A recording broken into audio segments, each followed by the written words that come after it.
for having us. Yeah, absolutely. Go Hawkeyes! That's right. Absolutely. Randy, do you want to get us kicked off? Okay. So, you're not here to listen to me, so I'm going to say thank you for coming. It's a wonderful day in Iowa because someone decided to use Iowa to announce their candidacy. And what was supposed to be a quiet little thing isn't so quiet. So what I'm going to do right now is say to you, here he is, the man of the hour, former state representative from Texas, current candidate for president, and the next president of the United States. How's everybody doing? I love hearing that. Thank you for having us out. Randy, thank you for opening up your home. Happy early St. Patrick's Day to everyone, especially to you. Thank you. Yes. And it's so great to be in Muscatine and so nice to be welcomed in this way. I met one of my fellow El Pasoans who now lives here, a Thunderbird graduate from Coronado High School. And so it was nice to meet someone from my hometown who was here as well. And so great to be with you all. This is the first day of our candidacy to run to serve you as the next president of the United States of America. I was just taking a picture with someone on the front porch who was kind enough to wait in what for you is a hot house, for us is actually cold coming in. And she said, gosh, you got to fix this mess. And I really feel that the reason that we're all here is because we all feel that we have a responsibility to one another, to this country, and certainly to the people of the future, the generations that will follow us in these same communities, and do everything we can while we still have the opportunity to do so, and to do it together. And someone shot me a note today. They said, hey, Beto, I love that you're talking about unifying the country.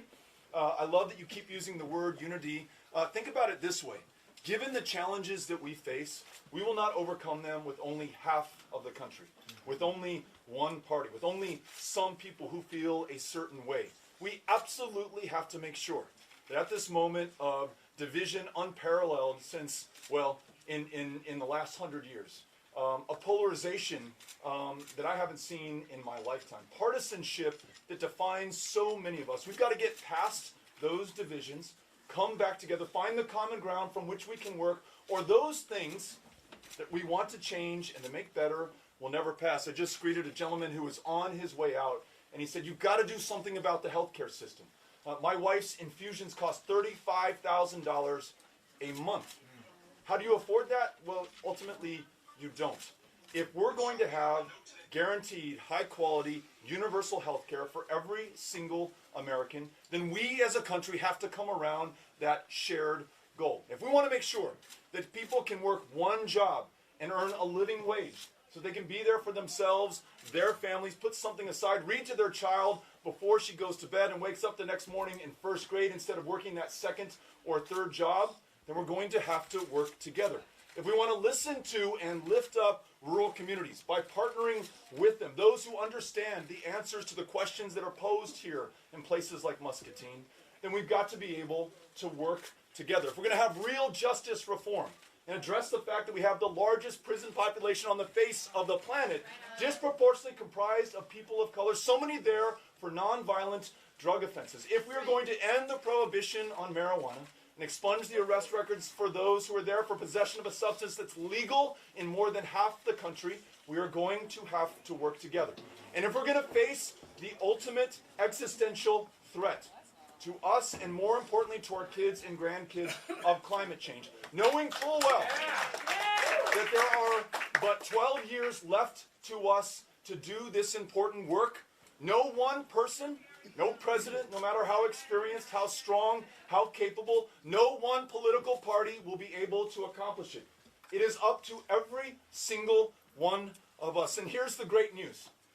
Though imperfect, sometimes frustrating, this democracy is the most effective system of government known to man. We have the potential to call forth the genius of more than 320 million people to face each and every single one of these problems, we can use our status as the indispensable nation to reassert our global leadership, convene the nations of the world around a challenge that affects every single man, woman, and child on this planet. I know we are capable of it. You know we are capable of it, because when called to the test before, when we've had challenges that affected our future and our fate, we've always stepped up and done the right thing. That's our moment right now, a defining moment of truth for America, and we are going to meet it together. You all with me on this one? So, my honor to be here with you, to have the chance to introduce myself, and most importantly, to have the chance to listen to you, to hear what's on your mind. Happy to try to answer any question that you pose. Very grateful to listen to any solution that you attach with it, from your perspective, your thinking, your life, your experience. I wouldn't be here but for the fact that I know in order to serve you, I first have to meet you, listen to you, and hear things from your perspective and in your community. So thank you for having us here on this first very important day for us in our candidacy to serve you as president. I am grateful. Thank you. Thank you all. Appreciate it. Raise a hand. I'll call on you, and we'll get as many people into the conversation as possible. Sir. Okay, first of all, we are happy that you are with us. My name is John David. I'm a human rights activist and Palestinian-American leader in the United States. And my question to you is very simple. I'm sure you follow the news all the time, and I'm sure you heard Prime Minister Netanyahu 4 days ago saying that Israel is only for the Jewish people, which to me means an apartheid state. So what is your stand on this? That's number one. What is your stand on AIPAC, influence on politicians in the United States? And number three, as a co-author of Iowa Democratic Party platform on this particular issue, Palestine-Israel, and I don't know if you already saw that or not. I do have a copy that I would like to hand to you. What do you feel about this, and how would you commit to a real and just peace in Palestine and Israel? Thank you. Thank you for the question. Thank you for your work.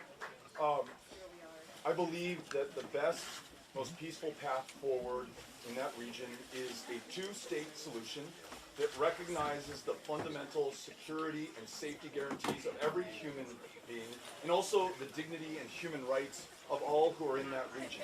It is necessary that we are able to work with leaders of good faith and goodwill. I have some serious concerns about leadership on both sides, whether it is Prime Minister Netanyahu warning that the Arabs are coming to the polls, or aligning his party with a blatantly racist party in the state of Israel. I'm also concerned about leadership in the Palestinian Authority and their willingness to pursue peace. The two-state solution is the best possible path forward for the people of Palestine, for the people of the state of Israel. I think the United States has a fundamental role in helping both sides get to that solution, and as president, I want to do everything within my power to achieve that. Thank you for the question. Thank you. Appreciate it. Yep. Sir. What do you think about the other side tax doing that 2 weeks ago, offering that 2-minute anti-Beto O'Rourke thing that you weren't even running? You know, what do you think about that? Right. So in this country, the question is about what do you think about these Republican PACs spending money on you before you're even a candidate?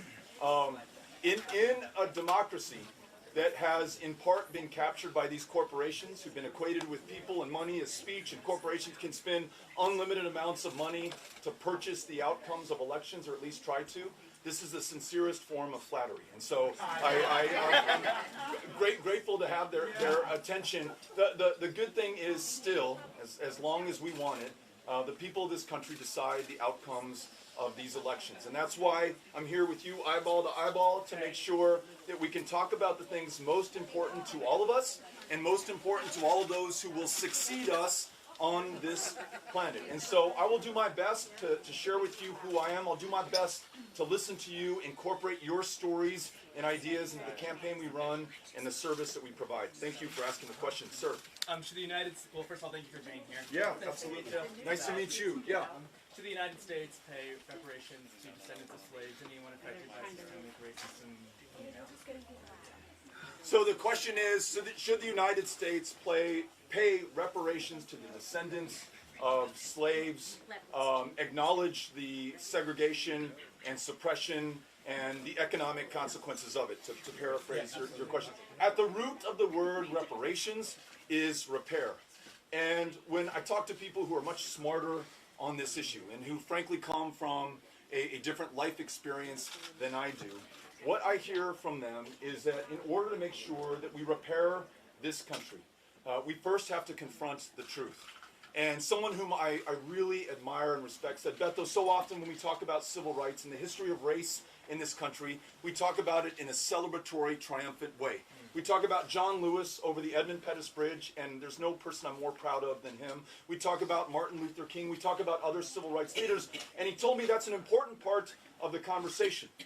But there is a reason that we now have a memorial to those who were lynched in the United States in the state of Alabama, because we must also confront that fact and that truth that long after slavery, there were people who, based on the color of their skin, were not guaranteed their life in this country.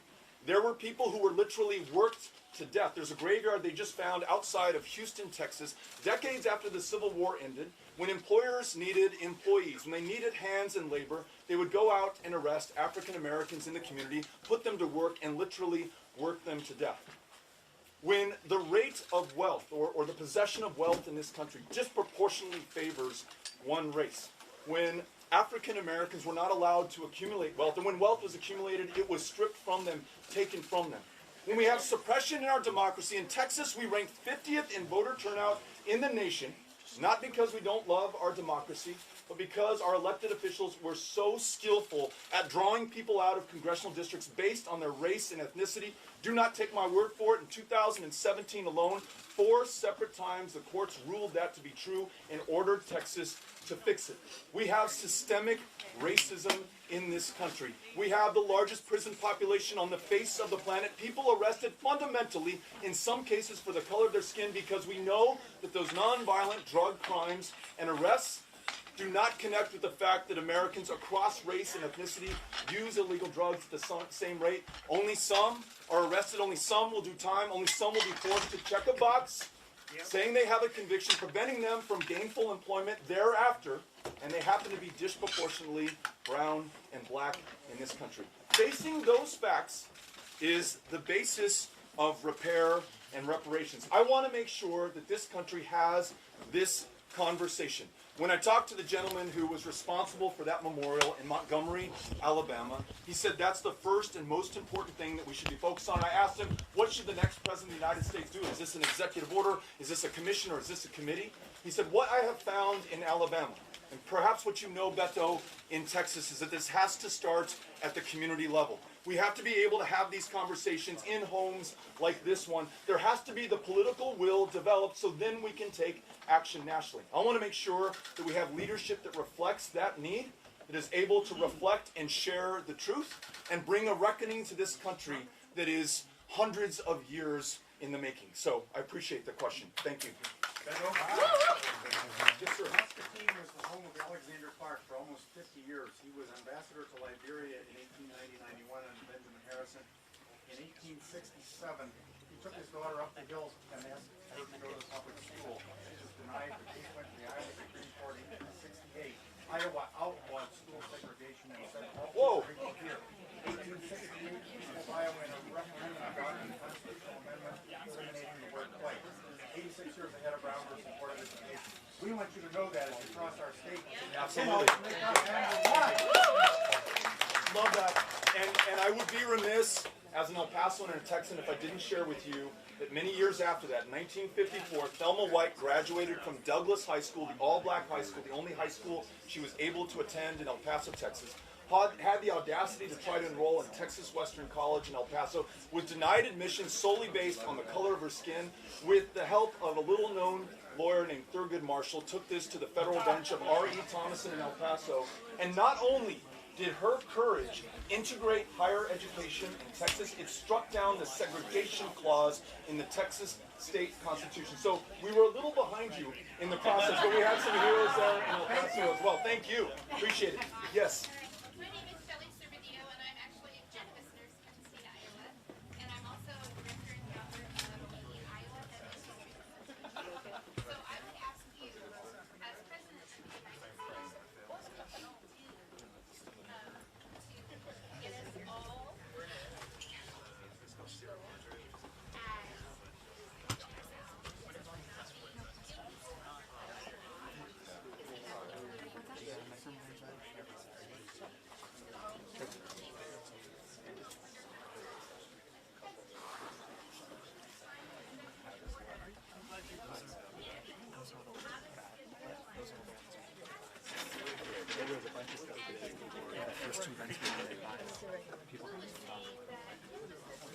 Wait, yeah.